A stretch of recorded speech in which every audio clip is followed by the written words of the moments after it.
안녕하세요. 상도선결교회 권바울 목사입니다. 오늘부터는 예언서가 시작됩니다.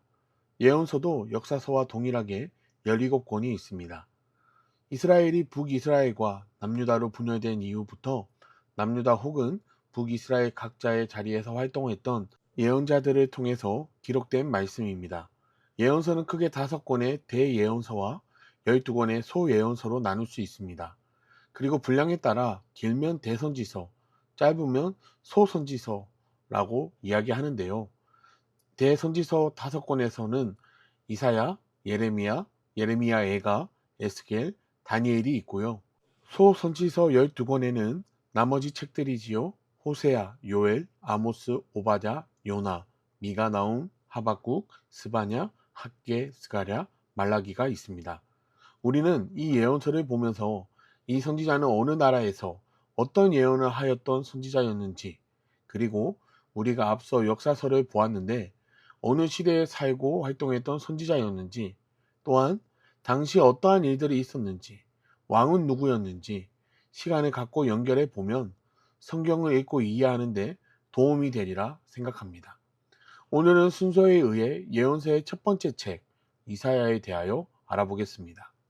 이사야는 아모스의 아들 이사야가 당연히 기록하였고요. 그 이름의 뜻은 여호와는 구원이시다 라는 이름의 뜻이 있습니다. 그는 BC 740년에서 BC 681년까지 남유다의 선지자로 활동을 하였습니다. 구체적으로는 남유다 제10대 왕이었던 우시야 왕 때부터 시작하여 요담, 아하스, 히스기야 왕의 통치 때까지 하나님의 말씀을 전하고 예언했던 선지자였습니다. 특별히 이사야는 구원은 오직 하나님께로부터 나오는 것이기 때문에 여호와 이외에는 다른 신이 없다는 것을 중심으로 남유다를 비롯하여 그 주변 열국에까지 예언 사역을 기술하게 됩니다. 이사야는 구조에 따라 세 부분으로 나눌 수 있습니다.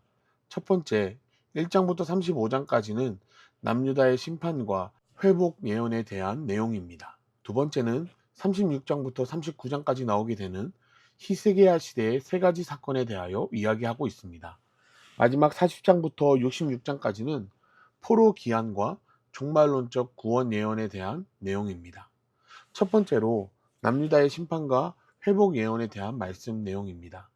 이사야가 활동을 시작할 당시 남유다의 주변 정세는 북이스라엘은 여로보암 2세가 통치하였고요. 남방의 애굽은 왕조 교체기로 나라 안의 여러 문제들을 다스리는 데 치중하였으며 북방의 아수르는 여러 내분을 겪으며 혼란 가운데 있었습니다.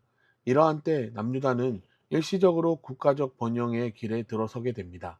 그러나 왕과 백성들은 오히려 이 잠시 동안의 풍요에 젖어 영적 교만과 나태함 그리고 안일함으로 인해 종교적, 도덕적 타락의 길로 빠져들게 됩니다. 이러한 때 하나님께서는 선지자 이사야를 통해 남유다의 폐역한 실상을 고발하시며 그들을 심판하시겠다고 선언하셨습니다. 남유다의 일시적 번영과 안정기는 애굽과 아수르 같은 주변 국가들의 내부 수습과 함께 끝나게 되었습니다. 아수르는 디글랏빌레세 3세가 통치하기 시작하면서 내분을 수습하고 본격적인 주변국 정복 전쟁에 돌입하게 됩니다. 이 아수르를 견제하기 위해서 북이스라엘과 아람은 연합 전선을 구축하게 되고요. 친아수르 정책을 펼쳤던 남유다를 침공하였습니다. 남유다는 아수르에 많은 뇌물을 줘서 그들이 아람을 공격하게 하였고 북이스라엘과 아람 연합군의 침공에서 잠시나마 구원을 얻게 되었습니다.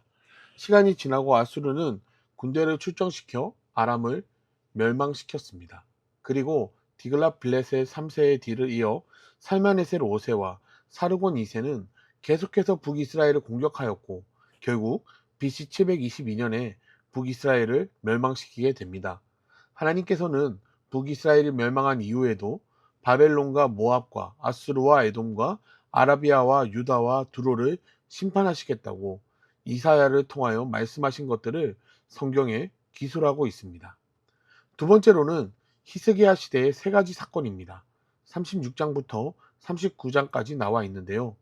아람과 북이스라엘이 멸망할 때에 남유다 아하스 왕은 강한 아수르의 뇌물을 바쳐 일시적으로 구원을 받게 됩니다. 그러나 그의 아들 히스기야는 조금 생각이 달랐습니다. 히스기야는 더 이상 아수르의 뇌물을 바치지 않고 정치적으로도 아수르의 반기를 들고 친애굽 정책을 펼쳤습니다.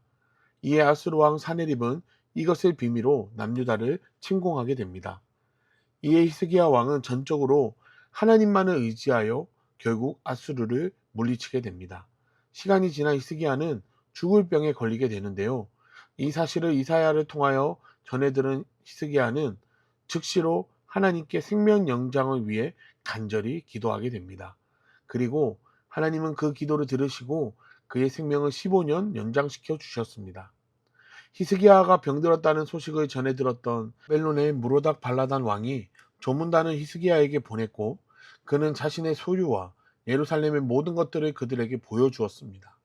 이로 인해 이사야는 히스기야의 후손들이 바벨론에 사로잡혀 환관이 될 것에 대하여 예언하였습니다. 마지막으로 포로 기한과 종말론적 구원 예언입니다.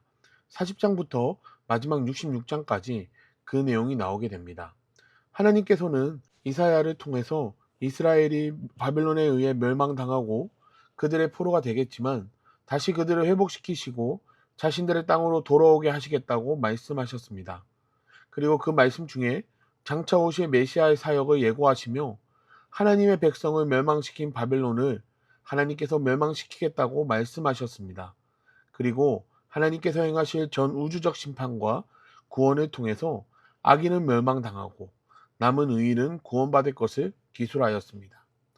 이렇게 이사야는 우상 숭배하는 이방 민족의 멸망과 이스라엘을 향한 하나님의 구원의 역사를 남유다 중심으로 기술하고 있습니다.